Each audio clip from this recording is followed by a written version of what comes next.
pripun kabare? Mugi-mugi rencang sedanten kabare saya mawon nggih. Kepanggih malih kali kula Rizky Rahmatul Inayah saking Prodi PGSD Fakultas Ilmu Pendidikan Universitas Trunojoyo Madura. Kula ingkang mriki badhe pitaken dhateng ibu kula ingkang gadhah nami Asrofa. Pendamelan sedinten-dinten ibu kula niku sadeyan ten peken. Bu kados pundi pikantuk sadayane panjenengan salebete wonten COVID-19. Alhamdulillah disebuli baik, panjene banyak sepi gara-gara corona. Biasa oleh-oleh baik, disyukuri diikhlasi.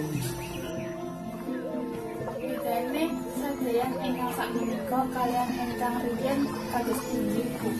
Menika iku ya rame, saiki ya sepi, dikon payu 6 sarung 6. Saiki sarung paling basane 3 wis sampe suwe alhamdulillah ora sepi. Dampake corona sak ndi ya katut kabeh. Ngoten lho Bu. Iya, Nak. Mugi-mugi COVID-19 niki enggal ical supados sadyane ibu saged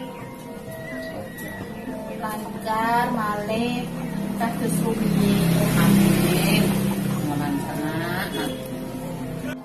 Cekap semanten video pacelaton kula kali ibu kula. Kula nyuwun pangapura ingkang kathah nalika wonten klintun.